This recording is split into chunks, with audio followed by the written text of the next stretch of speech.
Hey, my beautiful people. Welcome back to Save the Good Girl, the SOE edition. And SOE stands for Shot of Erica, like a shot of an espresso or the appetizer before the meal. And these are bonus episodes that I will post every week before I actually post the full episodes, but something to just hold you over.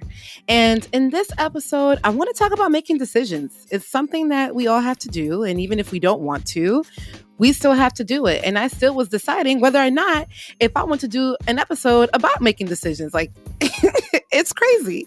Let's get into it. Welcome to Save the Good Girl. We will get back to this fabulous episode, but I just wanted to let you know that you can find Save the Good Girl on Instagram, Facebook, Twitter, Pinterest, and YouTube. There is also a chance for you to be featured on the show. Check out the link in the description to send me a voice message. In addition to the podcast, did you know that Save the Good Girl has a blog? Be a part of VIP by subscribing to the email list on SaveTheGoodGirl.com. So many options to stay connected. All right, let's get back to the episode.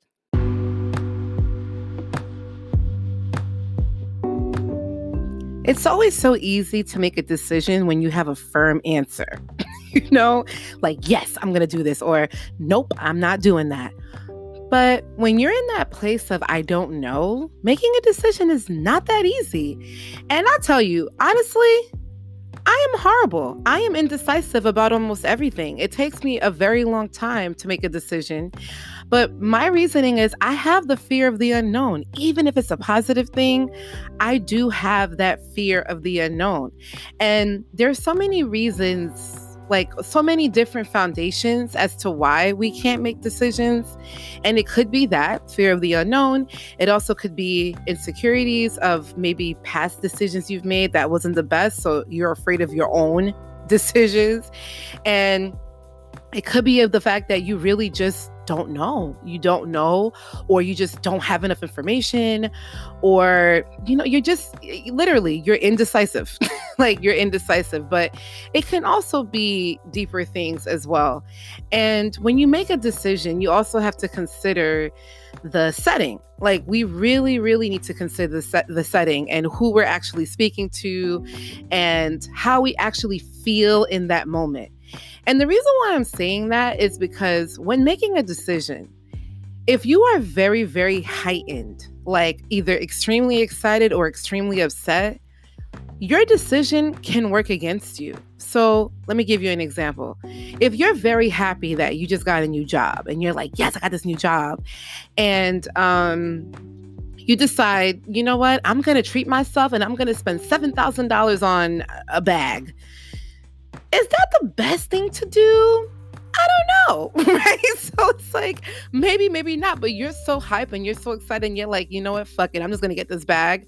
Or if you're very upset, certain decisions at that time where it's like, maybe you shouldn't have broke all his windows in his car. Maybe you shouldn't have done that. I'm just saying. But again, when you are in a very heightened place, I don't think that's the time to make any decisions, even when you are extremely excited, because those endorphins you're not running your mind. That excitement is running you, and you're just kind of like going with that current emotion and not thinking about the aftercare and the after effects of what can happen based on your decisions. And another setting to think about is, when people say, like, I need to sleep on it. No one ever makes a decision in a loud place, right? Like, you don't make a decision at a party. Like, you don't do that. Even people who work in the clubs, you need to really be in a place where you can kind of think about the pros and the cons and, okay, how is this going to benefit me? And I'm going to do this and I feel good about it. There's a lot of things to consider when we make decisions. It doesn't matter how big or small the decision is. So a lot of people say that, let me sleep on it. I need to make sure. And having that time for yourself, having that me time so that you can just be in that space to say, okay, this is exactly what I'm going to do. And making decisions, in terms of you don't want to make the wrong decision. The question is it really the wrong decision? And I know that there's a lot of things that are incorrect. There's a lot of things that are wrong. There's a lot of things that we should be privy to. But then I thought about it and I'm like, but that wouldn't make our stories so beautifully flawed and so unique. There are certain decisions and pain and battles that we really had to go through that, we made. Like, we made these decisions and we had to go through them. And the thing is, these decisions that we think at the time are bad decisions, they actually really end up helping us later if you choose not to be a victim. If you choose to say, okay, this is what I've done, have learned from it, and this is how I'm going to move forward. If you look at your situation and say, okay, I got this. This is what I'm going to do next time, And I feel like every time you wake up, you have a new opportunity. So even if you have to make different decisions and catch yourself on a daily basis, that's all right. Because at least you're trying and you're in a better space to just kind of keep going and keep having that momentum. But making a decision sometimes, especially when they're very big decisions in regards to your life, those are not very easy decisions to make. Even when you're fulfilling your purpose, like, you have to make a choice, deciding to stay in a relationship or a change in your career. All of these things are scary. They're very, very scary. Like, I had to make a decision to do this. I had to make a decision. I'm like, okay, I'm going to do it. And I had to force myself to do it, put myself in a creative space so that my decision and my outcome are my own. And the reason why I'm saying that is because it's very easy to get distracted and utilize someone else's opinion into forming your own decision when technically it's not really your decision. It's a culmination of everyone you spoke to, and now you're just being the physical form to push it out. Okay, I know that's a lot of things that I just said, like a lot of deepness, but that's what it is, right? Like, if you talk to 4 different people and they're all telling you certain things, but in your core, you know that this decision is going to the right, but you talk to 4 people to convince you to go to the left, you may go to the left. And it doesn't mean that you can't make your own decisions or you have a limited mind and it's like, oh, you can't do things on your own. To a certain extent, like, everybody is influenced by what others say. And that's why there are certain decisions that you do need to make on your own, because you don't want the opinion of others to sway you in the direction that you naturally want to go towards, So it's kind of like being in a space and knowing the difference between, okay, I need help. I need help with this decision. I'm not quite sure, but here are the facts. Here's what I'm thinking. And then you can talk to someone, let them know where your thoughts are versus them kind of forming your own thoughts, So I just feel like we have to be careful with that, because you don't want to be in that space. Like, in any state of vulnerability, your guard is down because you're seeking help. Like, you just want to know. You're not sure. You don't know. And it's very easy because when you talk to someone, they can kind of make a decision for you. You're like, okay, yeah, do this, do that. And you're like, okay, great. We're not robots. So it's like, we have to really sit there and think about, what are we going to do? And how are we going to move forward? And when I make this decision, how is this going to benefit me? I think that's another thing to think about. When I make this decision and I decide to dedicate time to do X, Y, and Z, or go for X, Y, and Z, what am I gaining when I do this? How is this helping me? Am I going to see changes in this area? Am I going to feel stronger? Am I going to feel better? Am I going to learn something from this? Like, how is this going to benefit you?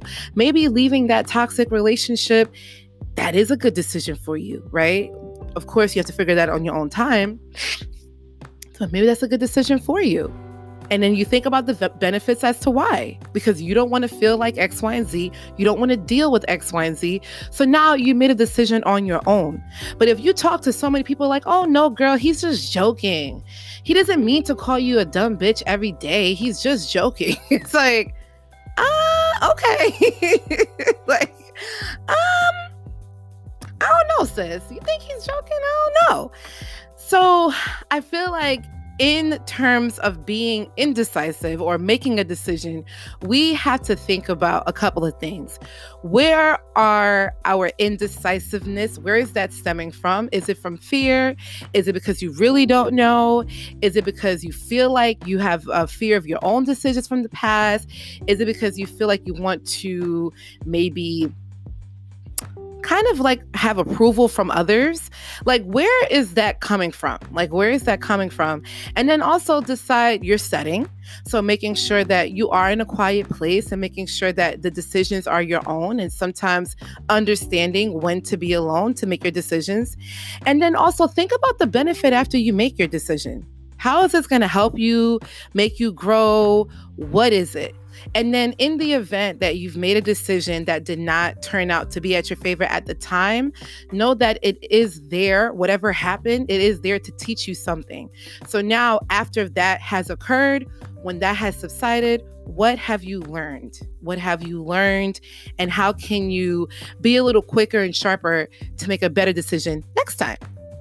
So this episode was just really to kind of get that out, because I'm very indecisive, but I know where mine is stemming from. And I'm in this place where I need to make my decisions in silence, and that's exactly what I do.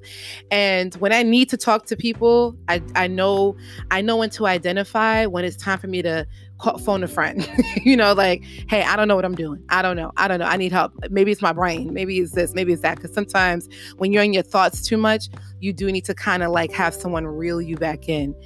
So thanks for tuning in on this S.O.E, this shot of Erica, a little shot. And tune in this week for the next episode.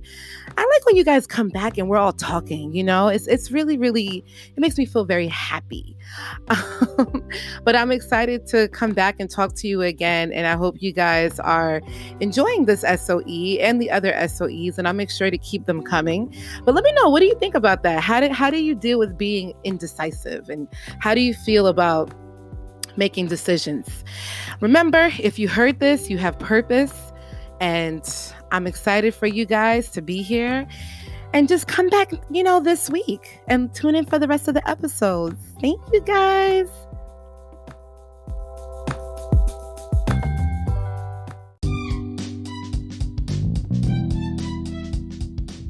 I feel like we're connecting, so let's make sure we're connected. You can find Save the Good Girl on Instagram, Facebook, Twitter, and Pinterest. Did you know about the Save the Good Girl blog? Yes, there is a blog. Check out SaveTheGoodGirl.com to subscribe to the fabulous VIP email list and be the first to know about new podcast episodes, new blog posts, and giveaways. In addition to listening to Save the Good Girl on many platforms like Apple, Google, Spotify, and many more, you can also subscribe to the Save the Good Girl YouTube channel if YouTube is more of your thing. There are so many options to stay connected and be a part of the Save the Good Girl community. For all updates, or if you just want to contact me to say hello, ask me a question, or send me a comment, check out the contact section on SaveTheGoodGirl.com.